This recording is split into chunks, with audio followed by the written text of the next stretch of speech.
Wilson, thank you to all of you for attending this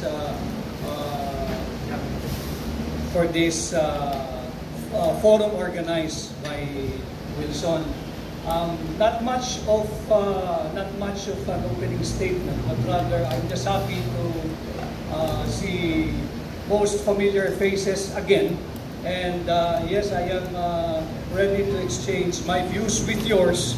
And we have come to the very, very important and significant part of the year of Philippine history as we approach the midterm election. And midterm election is usually serves as a referendum whether people approves or disapproves the first half or the first 3 years of any incumbent administration. And through the media, both the social media, the bloggers, and the traditional media, you will play a very, very important and vital role in this coming midterm election, so that through your platforms, you will be able to help crystallize the real important and significant issues that are besetting our nation today. And so the people will be able to come up with an informed choice, an informed decision come May 2025 election.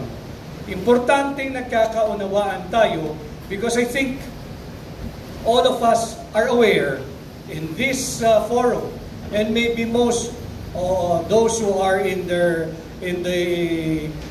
other platforms, the tri-media, the traditional media, and the social media, of what is at stake this coming midterm election. And for me, I believe I share these thoughts and views with many others, like-minded Filipinos,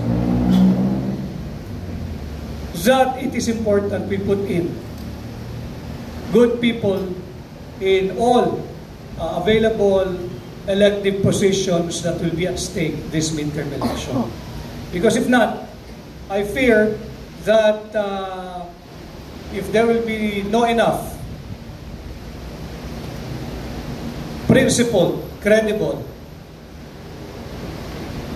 personality to be put in place in Senate and in the House of Representatives, we are in danger of seeing a transitioning of the form of government from presidential to parliamentary. And that is for the immediate term. That will be the immediate impact. But for the long impact, it's not for the good of each and every Filipino. It is not to uplift or lift our economic status, but rather for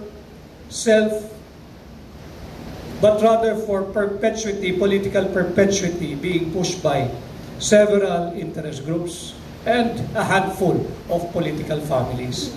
So again, importante na nariyan ang social media, nandyan ang traditional media, at yung mga ganitong forum, Wilson, sapagkat yun nga, nabibigyan linaw natin yung mga bagay na hindi gaanong klarado sa higit na maraming Pilipino.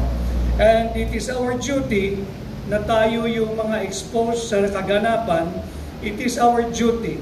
We should all take it as our duty to inform and enlighten the rest of the Filipino people who are just so busy earning a living, working, or doing anything just to make both ends meet. Duty natin ho ito na paliwanagan sila at pag-usapan sa higit na mas mataas na antas ng diskurso ang mga usapin na talaga namang kinakaharap ng ating bansa. And with that, I return the microphone to Wilson as our moderator.